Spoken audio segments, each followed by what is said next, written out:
Subscribe कीजिए गुरु ज्ञान channel को और बेल आइकन दबाइए लेटेस्ट वीडियो सबसे पहले देखने के लिए। हेलो नमस्कार दोस्तों, मेरा नाम है AK उपाध्याय और आप देख रहे हैं गुरुजी IAS को।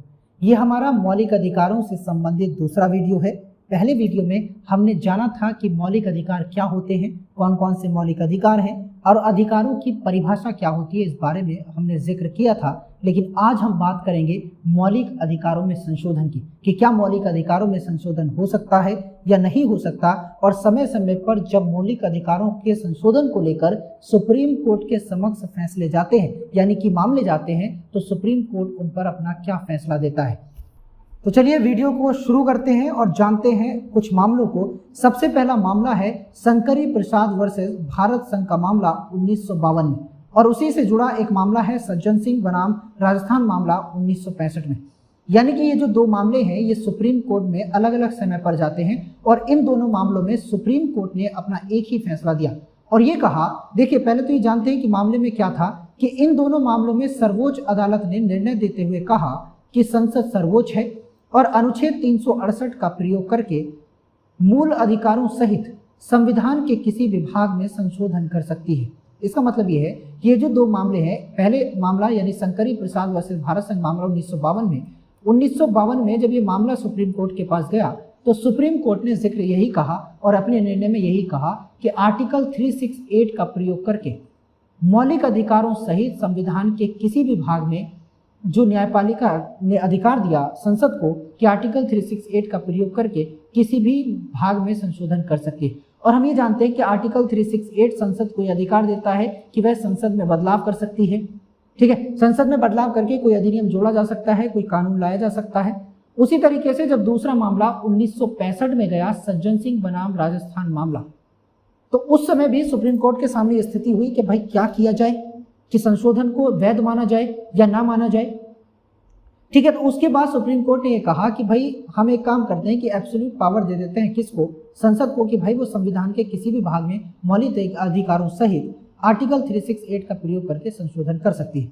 इन दोनों फैसलों के बाद मूल अधिकारों का जो स्वरूप है वो संशोधनीय हो जाता है, यानी परिवर्तनीय हो जाता है, और यह तय हो जाता है कि मूल अधिकारों को क्या हो सकता है, बदला जा सकता है, यानी फंडामेंटल राइट्स में कमी या बढ़ोतरी की जा सकती है।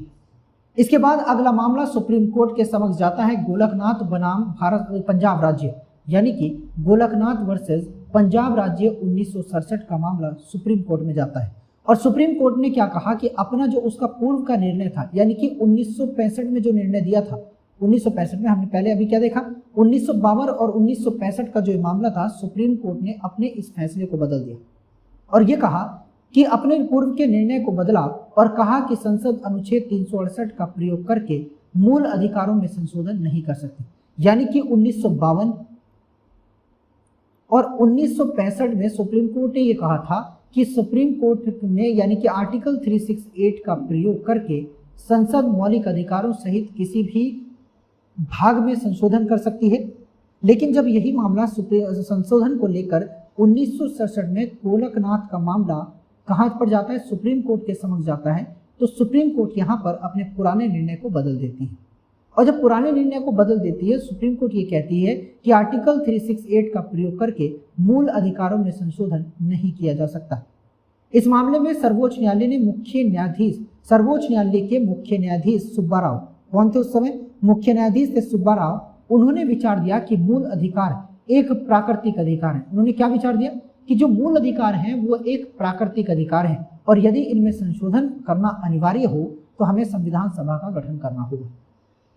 यानी उस समय 1967 में जब ये मामला गया सुप्रीम कोर्ट के समक्ष, तो उस समय जो CJI थे, उनका CJI का नाम था सुब्बा राव। उन्होंने या उनकी पीठ ने ये कह दिया कि भाई आर्टिकल 368 का प्रयोग करके संविधान में संशोधन तो कर सकती है संसद, लेकिन मौलिक अधिकारों में संशोधन नहीं कर सकती, क्योंकि मौलिक अधिकार एक प्राकृतिक अधिकार है, नेचुरल राइट्स हैं, और अगर ऐसा किया जाता है, यानी इन्हें बदलना अनिवार्य हो जाए या इसमें मौलिक अधिकारों में परिवर्तन करना अनिवार्य हो जाए, तो उसके लिए एक संविधान सभा का गठन करना होगा, तभी जाकर मौलिक अधिकारों में बदलाव किया जा सकता है। अब यहां पर मामला और पेचीदा हो गया कि भाई किया तो क्या किया जाए। दोस्तों, केशवानंद भारती बनाम केरल राज्य 1973 में एक मामला फिर से अदालत में जाता है और अदालत ने अपने इस पुराने निर्णय को, यानी कि एक तो ये 1967 में जो मामला था, इस मामले को बदल दिया। ठीक है दोस्तों, अगर आपसे ये पूछा जाता है कि इस मामले को लेकर, यानी किस मामले को लेकर आज तक संविधान की सबसे बड़ी बेंच बैठी है, तो वो केशवानंद भारती 1973 का मामला था, जिसमें 13 जजेस थे। ठीक है, अब सुप्रीम कोर्ट में इसने क्या कहा कि सर्वोच्च न्यायालय के इतिहास की सबसे बड़ी संवैधानिक पीठ ने अपना पुराना निर्णय बदलते हुए संसद को सर्वोच्च माना और यह कहा कि अनुच्छेद 368 का प्रयोग करके, यानी अनुच्छेद 368 का प्रयोग करके संविधान के किसी भी भाग में संशोधन कर सकती है और संविधान के आधारभूत ढांचे के सिद्धांत का प्रतिपादन किया। मतलब ये कि अपने पुराने निर्णय को बदला सुप्रीम कोर्ट ने और ये कहा कि सर्वोच्च है। कौन सर्वोच्च है? संसद सर्वोच्च है। और अगर संसद सर्वोच्च है तो आर्टिकल 368 को का प्रयोग करके संविधान के किसी भी भाग में संशोधन करने का अधिकार रखती है। ठीक है, ये मामला, यानी कि ये अधिकार, पूर्ण स्वतंत्रता अधिकार या पूर्ण अधिकार किसको दे दिया? संसद को दे दिया। लेकिन संसद ने यहाँ पर न्यायपालिका ने यहाँ पर बेसिक स्ट्रक्चर की बात की। किसकी बात की? बेसिक स्ट्रक्चर की बात की और यह कहा कि संशोधन तो किया जा सकता है, लेकिन किसी भी कंडीशन में वो संशोधन संविधान के बेसिक स्ट्रक्चर को नुकसान नहीं पहुंचाना चाहिए। बेसिक स्ट्रक्चर यानी संविधान की जो नींव है, संविधान का जो प्रारूप है, संविधान की जो बेस है, संविधान का जो बेस है, उसको नहीं बदला जा सकता। मान लेते कोई घर है, कोई घर बना है, कोई बिल्डिंग बनी है, अगर मैं उसकी नींव ही हिला दूं या उसकी नींव में ही बदलाव कर दूं तो क्या वो बिल्डिंग पूरी की पूरी ऐसी खड़ी रहेगी? गिर जाएगी, ध्वस्त हो जाएगी। तो उसी कंडीशन से इन्होंने कहा, वो केशवानंद भारती मामले में सुप्रीम कोर्ट ने कहा कि संसद संशोधन कर सकती है, हम मना नहीं कर रहे, लेकिन संशोधन कहां तक सीमित होगा? बेसिक स्ट्रक्चर या मूल ढांचे या आधारभूत ढांचे के सिद्धांत से सीमित होगा, इसे वायलेट नहीं किया जा सकता। ठीक है, ठीक है भाई, हमने क्या देखा? हमने परिभाषाएं देखी, कौन कौन से मौलिक अधिकार हैं वो हमने सब देख लिए। ठीक है, संविधान में संशोधन यानी कि मौलिक अधिकारों में संशोधन देख लिया। अब हम बात करेंगे मूल अधिकारों से संबंधित जो प्रमुख अनुच्छेद हैं, उन अनुच्छेदों की बात करेंगे। हमें पता है कि मौलिक अधिकार में 12 से 35 तक में क्या है? मौलिक अधिकारों का जिक्र है। कितना? मौलिक अधिकारों का जिक्र है। तो सबसे पहले आर्टिकल 12 आता है जो बात करता है राज्य की परिभाषा की। ठीक है, आर्टिकल 12 क्या है? डेफिनेशन ऑफ स्टेट, यानी कि आर्टिकल 12 ये डिफाइन करता है कि राष्ट्र क्या होगा, यानी कि राज्य क्या होगा। और राज्य के अर्थ में यही आर्टिकल कहता है कि इस अनुच्छेद के तहत राज्य का तात्पर्य निम्न से होगा, यानी कि भारत सरकार, अगर भारत सरकार और भारतीय संसद है तो वो राज्य में की परिभाषा में शामिल होगी। ठीक है भाई, दूसरा क्या कहता है? दूसरा ये कहता है कि भाई राज्य सरकार और राज्य विधानमंडल। देखो, हमने देखा भारत सरकार और भारतीय संसद, अब हम देखेंगे राज्य सरकार और राज्य विधानमंडल, ये दोनों राज्य की परिभाषा में शामिल हैं। उसके बाद स्थानीय निकाय जैसे ग्राम पंचायतें हो गई, नगर पालिकाएं, जिला बोर्ड, ठीक है, नगर पंचायत, ये सारे के सारे किस में शामिल होते हैं? राज्य की परिभाषा में शामिल होंगे। उसके अलावा संवैधानिक या गैर संवैधानिक निकाय जैसे ओएनजीसी हो गए, बीएचईएल हो गए, ये सभी के सभी कहाँ शामिल होते हैं? राज्य की परिभाषा में शामिल होते हैं। कौन कौन? एक तो भारत सरकार और भारतीय संसद, राज्य और राज्य विधानमंडल। ठीक है, उसके साथ साथ स्थानीय निकाय जैसे ग्राम पंचायत, नगर पंचायत, जिला बोर्ड, ये सभी शामिल होंगे। उसके साथ संवैधानिक और गैर संवैधानिक बॉडीज जो होंगी जैसे ओएनजीसी हो गई, भेल हो गई, ये सभी की सभी किसमें शामिल होंगी? आर्टिकल 12 के तहत राज्य की परिभाषा में शामिल होंगी। ठीक है, आगे कहा गया कि उच्चतम न्यायालय कोई भी निजी इकाई, उच्चतम न्यायालय क्या कहते हैं कि कोई भी निजी इकाई या एजेंसी जो बतौर राज्य की संस्था काम कर रही है, अनुच्छेद 12 के तहत राज्य के अर्थ में आएगी। यानी कि ये तो चीजें ठीक है, लेकिन सुप्रीम कोर्ट ने ये कहा कि कोई भी निजी इकाई, यानी कि जो प्राइवेट इकाई या प्राइवेट एजेंसी है, देखो ये तो सरकारी कंपनी है, अगर कोई प्राइवेट एजेंसी या प्राइवेट एजेंसी या प्राइवेट इकाई या कंपनी भी है और वो बतौर राज्य की संस्था काम कर रही है, यानी उसकी स्थापना तो प्राइवेट तौर पर हुई है लेकिन वो एज ए राज्य की संस्था काम कर रही है, तो वो भी अनुच्छेद 12 के तहत राज्य की परिभाषा में आएगी। क्लियर हुआ? कहाँ आएगी? राज्य की परिभाषा में आएगी। ठीक है, अब बात करते हैं आर्टिकल 13 की। आर्टिकल 13 क्या कहता है कि मूल अधिकार न्यायिक समीक्षा के योग्य होंगे, यानी जुडिशियल रिव्यू। आर्टिकल 13 सिंपल सा है, जुडिशियल रिव्यू। ठीक है, यानी आच्छादन का सिद्धांत या डॉक्ट्रिन ऑफ एक्लिप्स, इतने नामों से इसे जाना जाता है। ठीक है, अब ये क्या कहता है? आर्टिकल 13 ये कहता है कि अगर विधायिका कोई कानून बनाती है, उस कानून का या तो वो कानून पूरा का पूरा या उस कानून का कोई छोटा सा हिस्सा, यानी कि मान लेते हैं इस कानून का इतना हिस्सा संविधान का उल्लंघन करता है। क्या करता है? संविधान का उल्लंघन करता है, तो न्यायपालिका आर्टिकल 13 के तहत इसकी समीक्षा करेगी और यह तय करेगी कि भाई पूरा का पूरा कानून ही संविधान के खिलाफ है या संविधान के खिलाफ सिर्फ कुछ आर्टिकल यानी कि कुछ पॉइंट हैं, या संविधान का जो ये विधेयक बनाया गया है या कानून बनाया, इसका कुछ हिस्सा ही संविधान का उल्लंघन करता है, तो आर्टिकल 13 जुडिशरी को यह अधिकार देता है या तो उस पूरे के पूरे कानून को या उस कानून के कुछ हिस्से को शून्य घोषित कर दे। क्या कर दे? शून्य घोषित कर दे कि भाई ये कानून खराब है, आप हटाओ एक तरफ को, हमें नहीं पता, हम नहीं करने देंगे। देखो, हम क्या जानते हैं कि सरकार है, ठीक है, ये क्या है? सरकार है। सरकार यानी कि शासन। सरकार के 3 अंग होते हैं। पहला तो अंग होता है विधायिका, दूसरा होता है कार्यपालिका और तीसरा होता है न्यायपालिका। ये 3 अंग सरकार के होते हैं। इसका काम होता है कानून का निर्माण करना, इसका काम होता है कानून को लागू करना, और इसका काम होता है क्या कि इन दोनों के द्वारा किए गए कार्यों की समीक्षा करना।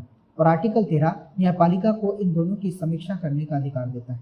यानी कोई कानून लागू या बनाया उस हिसाब से गया है कि वो संविधान का उल्लंघन करता है, तो आर्टिकल 13 न्यायपालिका आर्टिकल 13 का प्रयोग करके इसे शून्य घोषित कर सकती है। आच्छादन का सिद्धांत मतलब जो अच्छा है उसे रख लो, बेकार वाले को खत्म करो, मामला हमें चाहिए ही नहीं, जाने की क्या जरूरत है, ठीक है। तो आर्टिकल 13 आच्छादन से याद रख लेना कि अच्छा हिस्सा कानून में रहने दिया जाता है और बुरा हिस्सा कानून से हटाकर अलग कर दिया जाता है। किसके द्वारा? सुप्रीम कोर्ट के द्वारा। यही क्या है? आच्छादन का सिद्धांत या न्यायिक जुडिशरी या फिर न्यायिक समीक्षा या जुडिशियल रिव्यू कहा जाता है, ठीक है। इसमें कहा गया यह शक्ति सर्वोच्च न्यायालय के अनुच्छेद 32 और उच्च न्यायालय को अनुच्छेद 226 के तहत प्राप्त है, जो किसी विधि को मूल अधिकार के उल्लंघन के आधार पर गैर संवैधानिक या अवैध घोषित कर सकती है, या तो उसे असंवैधानिक करार दे, गैर संवैधानिक करार दे या अवैध घोषित करे। ये काम किसका है? सर्वोच्च न्यायालय का है। सर्वोच्च न्यायालय को आर्टिकल 32 के तहत और उच्च न्यायालय को आर्टिकल 226 के तहत ये शक्तियां प्राप्त है, ठीक है। अब आता है आर्टिकल 14। मैं थोड़ा सा मिटा दूं, उसके बाद पढ़ते हैं।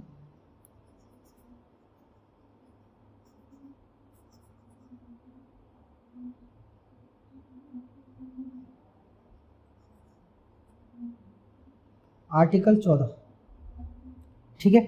आर्टिकल 14 क्या करता है? देखो, यहां से 2 आर्टिकल खत्म हुए। अब अधिकारों की बात करते थे। क्या अधिकार है? समानता का अधिकार। और समानता का अधिकार 14 से 18 में है। कहां से? 14 से 18 तक में समानता का अधिकार है। क्लियर है? अब ये जो अनुच्छेद 14 है, यानी कि इसका पहला आर्टिकल, ये क्या करता है कि विधि के समक्ष समानता और विधि के समान संरक्षण की बात करता है। इसका मतलब है कि भारत के राज्य क्षेत्र में किसी व्यक्ति को राज्य इनसे वंचित नहीं करेगा, ठीक है। कानून की दृष्टि से सभी व्यक्ति समान होंगे, भले ही उसकी सामाजिक आर्थिक स्थिति कुछ भी क्यों ना हो, ठीक है। यानी कि सामाजिक आर्थिक स्थिति कुछ भी क्यों ना हो, वह सभी कानून के समक्ष समान होंगे। किस किस की बात करता है article 14? Equality before the law और equal protection of the law. ये बात करता है, रूल ऑफ लॉ की बात करता है। कौन सा आर्टिकल?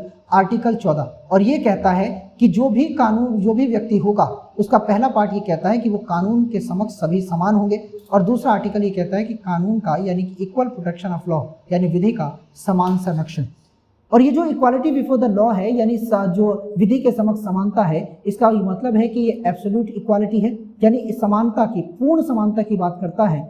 लेकिन ये जो इक्वल प्रोटेक्शन ऑफ लॉ है, ये इक्वल कानून के निर्माण करने की भी बात करता है, ठीक है। आर्टिकल 14 का पहला भाग यानी इक्वालिटी बिफोर द लॉ, जिसमें एब्सोल्यूट स्वतंत्रता दी गई है, समानता दी गई है, ये कहता है कि राज्य पर प्रतिबंध लगाता है कि राज्य असमान कानून का निर्माण नहीं करेगा, ठीक है। यानी आर्टिकल 14 का एक भाग इक्वालिटी बिफोर द लॉ यानी कानून के समक्ष समानता, ये बात करता है कि अगर राज्य चाहे तो राज्य असमान कानून का निर्माण नहीं कर सकता, मतलब उसे समान कानूनों को ही बनाना होगा।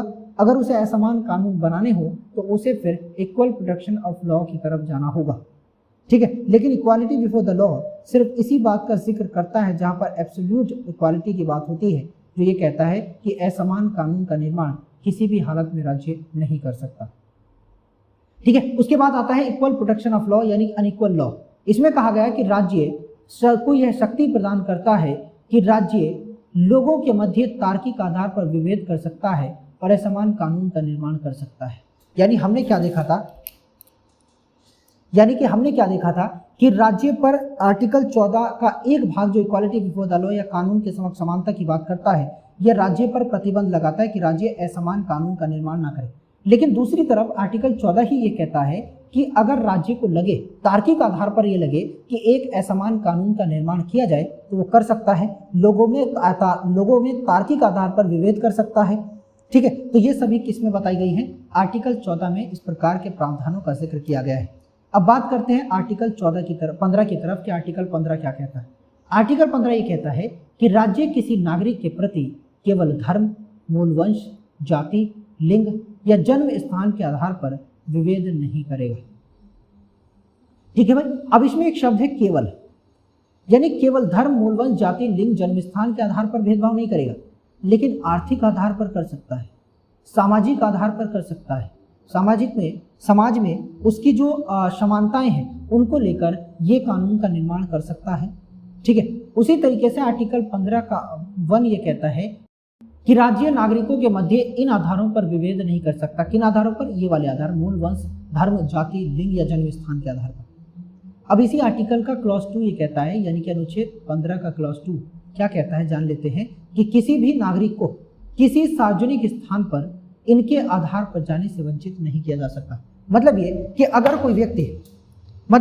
अगर कोई व्यक्ति सामाजिक स्थान पर जाना चाहता है, जो सार्वजनिक जगह है उन पर जाना चाहता है, तो राज्य ना तो उसी के साथ भेदभाव करेगा। किस प्रकार से भेदभाव? ना तो मूल वंश के आधार पर भेदभाव करेगा, जन्म स्थान के आधार पर भेदभाव नहीं कर सकता, जाति, लिंग या जन्म स्थान के आधार पर भेदभाव नहीं करता। अगर ऐसा करेगा तो उसके खिलाफ कानूनी कार्रवाई की जाएगी। स्पष्ट तौर पर कहा गया है कि जो किसी भी नागरिक को किसी सार्वजनिक स्थान पर इनके आधार पर जाने से नहीं रोका जाता। किनके आधार पर? ये वाले जो आर्टिकल 15 में हमने जो अधिकार देखे, इन आधारों पर। ठीक है, अनुच्छेद 15(3) कहता है कि राज्य महिलाओं एवं बच्चों के कल्याण को लेकर, यानी कि राज्य ये कहता है, इस बात की पुष्टि करता है कि महिलाओं एवं बच्चों के कल्याण को लेकर विशेष प्रकार का कानून बनाया जा सकता है। ठीक है भाई, क्या बनाया जा सकता है? विशेष प्रकार का कानून बनाया जा सकता है। उदाहरण के लिए महिला आरक्षण और निःशुल्क शिक्षा। क्लियर हुआ कि भाई अगर राज्य को ये लग जाए कि महिलाओं और बच्चों का कल्याण नहीं हो रहा है, भाई हम क्या करें? हमें कुछ ऐसा काम बताओ जिससे हम ये तय कर पाए कि भाई किसी न किसी कारण से समाज का कल्याण हो, वर्गों का कल्याण हो। लेकिन अगर हो नहीं रहा है तो क्या किया जाएगा? तो राज्य को ये छूट दी गई है आर्टिकल 15(3) के तहत कि भाई आप एक असमान कानून का निर्माण कर सकते हैं। ठीक है, इन वर्गों के लिए एक विशेष प्रकार का कानून बना सकते हैं, कोई आपको रोक नहीं सकता। महिला आरक्षण लाया गया है उसी आधार पर। ठीक है, महिला आरक्षण के साथ साथ निःशुल्क शिक्षा का प्रावधान है। समझ रहे हैं? तो ये क्या है? ये आर्टिकल 15(3) इस बात की जिक्र करता है कि महिलाओं को और बच्चों के लिए कल्याण को लेकर एक विशेष प्रकार का कानून बनाया जा सकता है। आगे आर्टिकल 15(4) में ये कहा गया कि सामूहिक एवं शैक्षणिक दृष्टि से पिछड़े वर्ग, यानी कि सामूहिक यानी सामाजिक और शैक्षणिक दृष्टि से यानी एजुकेशनल मामले में पिछड़े वर्गों, अनुसूचित जाति, अनुसूचित जनजाति के लोगों के कल्याण को लेकर विशेष राज्य या विशेष उपबंध किए जा सकते हैं। भाई अब यहाँ पर देखो, एक तो थी फीमेल और एक थी चाइल्ड, इनके लिए विशेष कानून का निर्माण आर्टिकल 15(3) में है। और अगर मैं आर्टिकल 15(4) की बात करूं तो इसमें क्या है? सामूहिक रूप से और दृष्टिकोण यानी शैक्षिक दृष्टि से, सामाजिक रूप से और शैक्षिक दृष्टि से जो भी पिछड़े वर्ग होंगे उन्हें क्या किया जाएगा? अनुसूचित जाति या जनजाति जो भी रहेंगे उन्हें विशेष कल्याण दिया जाएगा और राज्य इनके लिए विशेष कानून का निर्माण कर सकता है। ठीक है भाई, आगे बढ़ते हैं। आगे क्या कहा गया? आर्टिकल 15 का 5 ये कहता है कि शैक्षणिक संस्थाओं में प्रवेश से आरक्षण की बात करता है। क्या आरक्षण की बात करता है? अनुच्छेद 15 का क्लॉज 5 ये कहता है कि शैक्षणिक संस्थान एजुकेशनल इंस्टीट्यूशन में एडमिशन लेने से आरक्षण दिया जाएगा या एडमिशन लेने में आरक्षण दिया जाएगा। इनमें सरकारी व सरकार की मदद से चलने वाली गैर सरकारी संस्थान शामिल हैं। इसमें केवल अल्पसंख्यक समुदायों के शैक्षणिक संस्थानों जैसे मदरसे आदि को शामिल नहीं किया गया है। इसका मतलब यह है कि अगर कोई व्यक्ति ये चाहता है कि मैं सरकारी या गैर सरकारी संस्थाओं में पढूं, और ऐसी गैर सरकारी संस्थाएं जिनका संचालन सरकार करती है, ठीक है, अगर उसे उसमें एडमिशन लेना हो और अगर वो आरक्षण की कैटेगरी में आता है तो आरक्षण दिया जाएगा, उसे रिजर्वेशन दिया जाएगा। लेकिन जैसे प्राइवेट संस्था अल्पसंख्यक समुदायों के शैक्षणिक संस्थाओं के द्वारा, जैसे मदरसा इसमें शामिल नहीं आता। मदरसा एक पूर्णतः प्राइवेट संस्थान है जो ये भी कहता है, यानी कि आर्टिकल में इस मौलिक मदरसों को ये भी कहता है कि व्यक्ति अपने धर्म से जुड़े मामलों के लिए क्या कर सकता है? संस्थान बना सकता है।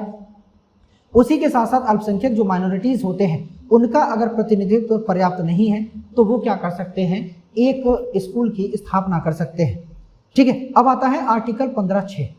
आर्टिकल 15(6) ये कहता है कि अनुच्छेद 15(4) और अनुच्छेद 15(5) में वर्णित वर्गों के अतिरिक्त आर्थिक रूप से पिछड़े नागरिकों के लिए भी विशेष उपबंध किए जा सकते हैं। ठीक है, इसका मतलब यह है कि अनुच्छेद जो 15(4) है और अनुच्छेद 15(5) इसमें क्या कहा गया, SC ST और OBC बताए गए हैं। इन दोनों को छोड़कर, इन तीनों को छोड़कर जो भी वर्णित वर्ग होंगे उनके अतिरिक्त आर्थिक रूप से पिछड़े यानी EWS, क्या EWS के लिए भी विशेष उपबंध किए जा सकेंगे। ठीक है भाई, अब आर्टिकल नोट कहता है कि नोट क्या कहता है कि इस अनुच्छेद को संविधान में 103वें संविधान संशोधन अधिनियम 2019 के द्वारा जोड़ा गया। ठीक है भाई, चलिए आगे बढ़ते हैं और जानने की कोशिश करते हैं आर्टिकल 16।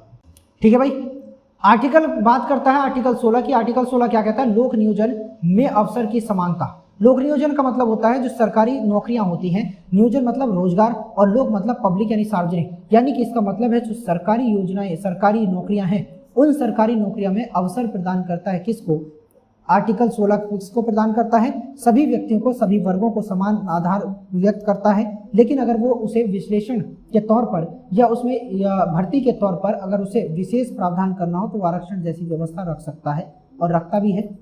ठीक है, तो आर्टिकल 16(1) ये कहता है कि राज्य के अधीन नियोजन, नियोजन यानी रोजगार, ऐसा रोजगार जो राज्य के अधीन हो या राज्य ने ही उसकी नियुक्ति की हो, उसके संबंध में नागरिक, सभी नागरिक क्या होंगे, समान होंगे। आर्टिकल 16(1) ये कहता है कि राज्य के क्षेत्र में आने वाले या राज्य के अधिकार क्षेत्र में आने वाले नियोजन या नियुक्तियां के संबंध में राज्यों के सभी नागरिकों को समान व्यवहार के साथ देखा जाएगा, उनके साथ भेदभाव नहीं किया जा सकता, यह आर्टिकल 16(1) कहता है। लेकिन आर्टिकल 16(2) ये कहता है कि राज्य के अधीन नियोजन के संबंध में, राज्य के अधीन नियोजन यानी रोजगार, ऐसा कोई रोजगार जो राज्य के संबंध में या राज्य के अधीन हो, उनमें किसी भी नागरिक को अयोग्य नहीं किया जा सकता। यानी आपको ये नहीं बोल सकती राज्य सरकार कि भाई आप हैं तो नागरिक लेकिन मजा नहीं आया, हम आपको रखेंगे नहीं, है ना।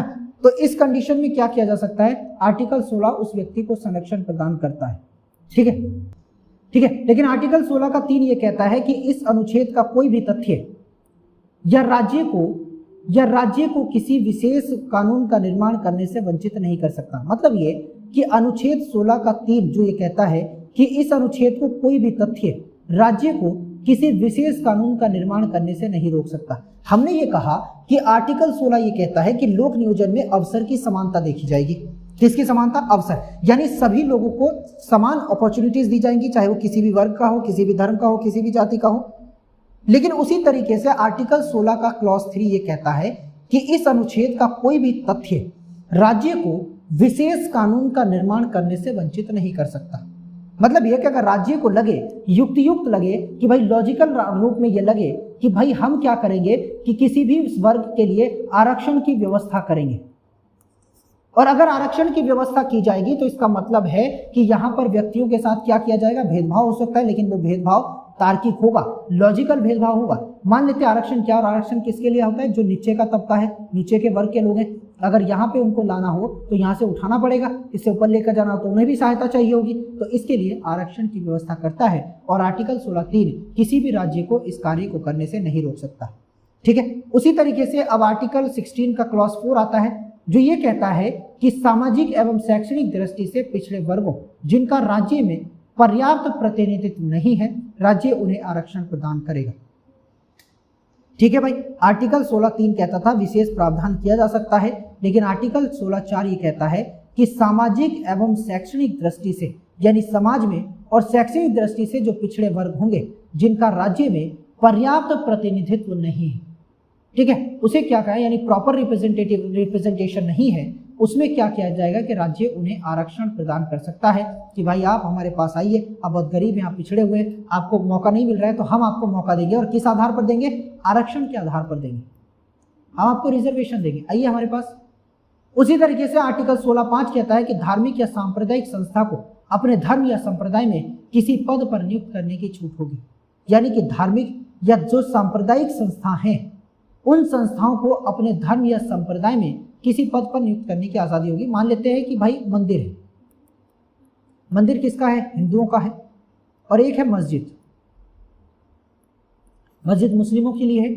अब ये बात जो है कि भाई इसमें कहा गया कि नियुक्त करने का, किसी भी व्यक्ति को नियुक्त करने का। अब मंदिर में कौन व्यक्ति पुजारी होगा इसका जिक्र कौन करेगा? हिंदू धर्म को मानने वाले लोग या इस मंदिर को संचालित करने वाला वर्ग ये कहता है करेगा कि हम इस व्यक्ति को, फला नाम के व्यक्ति को पुजारी रखें। ऐसा तो नहीं हो सकता कि मस्जिद का जो भी मौलवी है मुसलमान आकर ये कहे कि भाई आप इसको नहीं, ए नाम के व्यक्ति को मत रखिए, जबकि आप अल्लाह नाम के व्यक्ति को क्या करें, या किसी ए नाम के व्यक्ति को ना रखें, किसी बी नाम के व्यक्ति को मंदिर का मंदिर का जो पुजारी है वो बना दीजिए। तो ऐसा नहीं हो सकता। और उसी तरीके से मस्जिद में जो भी मौलवी चुना जाएगा वो मुस्लिम धर्मीय, मुस्लिम समुदाय के या संप्रदाय के रूप में चुना जाएगा, वही लोग चुनेंगे। तो इसीलिए कहा गया आर्टिकल 16(5) के धर्म को लेकर जितने भी मामले हैं या धर्म या संप्रदाय की जो संस्थाएं हैं, धार्मिक संस्थाएं हैं, उन संस्थाओं में नियुक्ति करने के अधिकार उसी धर्म या उसी संप्रदाय के लोगों को होगी। ठीक है, अब आर्टिकल अगला आता है और आर्टिकल अगला क्या कहता है? 16(6) ये कहता है कि अनुच्छेद 14(4) में वर्णित वर्गों के अतिरिक्त, यानी ऐसे कोई वर्ग, 4 क्या कहता है? समाज में पिछड़े हुए वर्ग जिनका पर्याप्त प्रतिनिधित्व समाज में नहीं है, उनके अतिरिक्त आर्थिक रूप से पिछड़े समुदाय के लिए राज्य नियुक्ति एवं पदों के आरक्षण की व्यवस्था कर सकता है। ये भी ईडब्ल्यूएस है। क्या है? EWS, economically weaker section. Article 15(6) भी इसी बात का जिक्र करता है और आर्टिकल 16(6) भी इसी ईडब्ल्यूएस की बात करता है।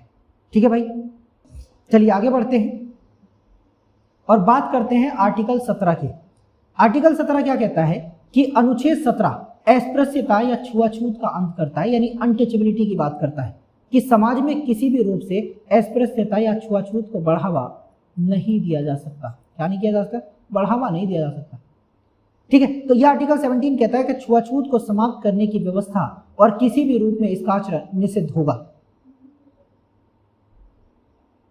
ठीक है, यानी कि छुआछूत को समाप्त करने की व्यवस्था की जाएगी और अगर कोई भी व्यक्ति या किसी भी रूप में इसके आचरण, यानी अगर कोई छुआछूत के प्रति व्यवहार रखता है या ऐसा कहता है कि भाई नहीं हम तुम्हें नहीं छुएंगे, तुम बेकार हो, तुम नीच हो, ठीक है, तो इस प्रकार के आचरण यानी व्यवहार से क्या करता है आर्टिकल 17 ये रोकता है कि भाई किसी व्यक्ति के साथ भी ऐसा व्यवहार ना किया जाए। ठीक है, आगे कहा गया कि अस्पृश्यता से उपजी निर्योग्यता को लागू करना अपराध होगा जो विधि अनुसार दंडनीय होगा। यानी कि अगर अस्पृश्यता से उत्पन्न या अस्पृश्यता के दायरे में आने वाली कोई भी निर्योग्यता अगर उसको लागू करने का काम किया जाता है तो वो अपराध होगा और जो कानून के अनुसार दंडनीय होगा। ठीक है, यानी कि कोई भी व्यक्ति अपराध को यानी कि इस अस्पृश्यता को बढ़ावा नहीं दे सकता। ये नहीं कह सकता कि भाई आप अछूते हो, आपको इसमें शामिल नहीं किया जाएगा। ठीक है, उसी कंडीशन में ये भी कहा जाता है कि अस्पृश्यता उत्पन्न हुई जो भी डिस्क्वालिफिकेशंस हैं उनको अगर कोई राज्य या कोई व्यक्ति लागू करता है तो उसके खिलाफ भी कार्रवाई की जा सकती है। इस बात का जिक्र आर्टिकल 17 में कहा गया है। ठीक है, अब क्या कहा गया कि 1976 में अस्पृश्यता अपराध अधिनियम 1955 शामिल किया गया।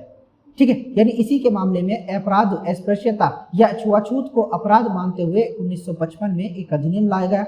इसमें संशोधन किया गया और इसमें संशोधन करके, यानी कि ये कब आया था 1955 में आया था, लेकिन इसे में संशोधन क्या किया गया 1976 में इसमें संशोधन किया गया जिसमें इसका नाम बदलकर सिविल अधिकार संरक्षण अधिनियम कर दिया गया। कौन सा अधिनियम? सिविल अधिकार संरक्षण अधिनियम कर दिया गया और इसमें निम्न प्रावधान किए गए। मतलब ये कि 1955 में एक अधिनियम आया। कौन सा अधिनियम? अस्पृश्यता अपराध अधिनियम। ठीक है, अस्पृश्यता अपराध अधिनियम आया 1955 में और इसमें संशोधन किया गया कब? 1976 में। और जब इसमें संशोधन किया गया तो संशोधन करने के बाद इसके नाम को ही बदल दिया गया और इसका नाम रखा गया सिविल अधिकार संरक्षण अधिनियम। यानी पहले इसका नाम क्या था? अस्पृश्यता अपराध अधिनियम, लेकिन अब इसका नाम बदलकर 1976 में क्या किया गया? सिविल अधिकार संरक्षण अधिनियम कर दिया गया।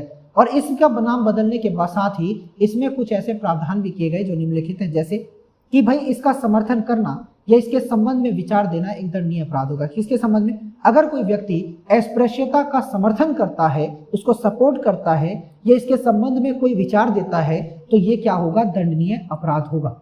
ठीक है, दूसरा कहा गया कि इस अपराध के बदले शारीरिक, आर्थिक या दोनों दंड दिए जा सकते हैं। आगे कहा गया कि ये जो लोग इसका समर्थन करेंगे, यानी जो लोग इसका समर्थन करेंगे या इसके संबंध में विचार देंगे, उन्हें संसद या राज्य विधानमंडल की सदस्यता से अयोग्य माना जाएगा। मतलब ये कि अगर कोई व्यक्ति इस अस्पृश्यता का समर्थन करता है, इसके संबंध में इसके बढ़ाने के विचार देता है, तो उस कंडीशन में या उस व्यक्ति को संसद या राज्य विधानमंडल की सदस्यता से अयोग्य माना जाएगा। तो वो कभी भी सांसद नहीं बन सकता और वो कभी भी विधायक नहीं बन सकता। अब बात करते हैं आर्टिकल 18 की। आर्टिकल 18 स्पष्ट तौर पर क्या कहता है? उपाधियों का अंत करता है। किसका? उपाधियों का अंत करता है। यानी कोई भी व्यक्ति राज्य से या राज्य कोई भी व्यक्ति को या किसी भी व्यक्ति को या किसी भी नागरिक को उपाधि प्रदान नहीं करेगा। यह उपाधियों का अंत करता है, यानी अनुच्छेद 18 उपाधियों का अंत करता है और 4 प्रावधानों की व्यवस्था करता है। पहला कौन सा प्रावधान? कि भाई राज्य सेना या विधि संबंधी सम्मान के सिवाय कोई उपाधि प्रदान नहीं करेगी। अगर राज्य को कोई उपाधि देनी हो या तो वो सेना संबंधी उपाधि दे सकती है या फिर शिक्षा संबंधी या विद्या संबंधी उपाधि लोगों को दे सकती है। इसके अलावा कोई उपाधि लोगों को प्राप्त नहीं हो सकती।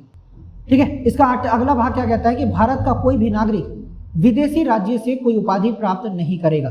ठीक है। यानी कोई अगर भारत का नागरिक है और उसे कोई विदेशी राज्य क्या देना चाह रहा है कि उपाधि देना चाह रहा है कि भाई ले लो, तो वो उपाधि उसे ग्रहण नहीं की जाएगी, वो ग्रहण नहीं कर सकता। कोई विदेशी राज्य के अधीन लाभ या विश्वास के किसी पद को धारण करते हुए किसी विदेशी राज्य से कोई भी उपाधि राष्ट्रपति की सहमति के बिना स्वीकार नहीं। कोई भी विदेशी राज्य के अधीन लाभ या विश्वास के किसी पद को धारण करते हुए अगर किसी विदेशी राज्य से कोई भी उपाधि राष्ट्रपति की सहमति के बिना स्वीकार नहीं करेगा। अगर ऐसा किया जाता है तो उसे राष्ट्रपति की परमिशन लेनी होगी, तभी वो उस उपाधि को प्राप्त कर सकता है, अन्यथा नहीं करेगा। इसका आगे क्या कहा गया? कि राज्य के अधीन लाभ या विश्वास का पद। कैसे? कि अगर राज्य के अधीन लाभ का पद या विश्वास का पद धारण करने वाला कोई व्यक्ति, किसका? धारण करने वाला कोई व्यक्ति किसी विदेशी राज्य से या उसके अधीन किसी रूप में कोई भेंट, उपलब्धि या पद राष्ट्रपति की सहमति के बिना स्वीकार नहीं करेगा। कि अगर कोई व्यक्ति राष्ट्रपति का यानी कि कोई लाभ के पद पर है या विश्वास के पद पर है, तो उस व्यक्ति को विदेशी राज्य कोई या उसके अधीन कोई रूप में कोई भेंट देना चाहता है कि भाई लो पुरस्कार ले लो, ठीक है, या कोई उपलब्धि या कोई पद देना चाहता है, तो उसे सबसे पहले क्या करना होगा? राष्ट्रपति की परमिशन लेनी होगी, तभी जाकर ऐसा किया जा सकता है, अन्यथा नहीं किया जाएगा। ठीक है। 1996 में क्या हुआ? कि 1996 में सर्वोच्च न्यायालय ने पद्म विभूषण, पद्म भूषण और पद्मश्री को संवैधानिक वैधता प्रदान करते हुए यह कहा कि यह पुरस्कार उपाधि नहीं है। कौन कौन से? पद्म विभूषण, पद्म भूषण और पद्मश्री, इनको संवैधानिक वैधता प्रदान की सुप्रीम कोर्ट ने कब? 1996 में। और इन्हें पुरस्कार माना, उपाधि नहीं माना। तो इसलिए कहा कि यह अनुच्छेद या आर्टिकल 18 में वर्णित जो प्रावधान है उनका उल्लंघन नहीं होता। ठीक है। ये कहा गया 1996 में, सुप्रीम कोर्ट ने कहा कि पद्म विभूषण, पद्म भूषण या पद्मश्री अगर किसी व्यक्ति को दिए जाते हैं तो अवैध नहीं है। क्यों? क्योंकि वो पुरस्कार उपाधि नहीं है बल्कि पुरस्कार है, और उन पुरस्कारों को सुप्रीम कोर्ट ने संवैधानिक वैधता प्रदान की और ये प्रदान करते हुए कहा कि इनसे आर्टिकल 18 के किसी भी वर्णित उपबंध का उल्लंघन नहीं होता और पुरस्कार पाने वाले के नाम के प्रत्यय या उपसर्ग के रूप में इसका प्रयोग नहीं होना चाहिए, अन्यथा उसे पुरस्कार त्यागना होगा। इसका मतलब यह है कि अगर राज्य किसी भी व्यक्ति को पद्म विभूषण, पद्मश्री या पद्म भूषण देता है तो वो उसका प्रयोग अपने नाम के आगे, यानी कि आपके नाम के आगे या अपने नाम के पीछे नहीं कर सकता। अगर वो ऐसा करता है तो उसे उस पुरस्कार को त्यागना होगा, सरकार उसे वो पुरस्कार वापस ले सकती है। ठीक है भाई।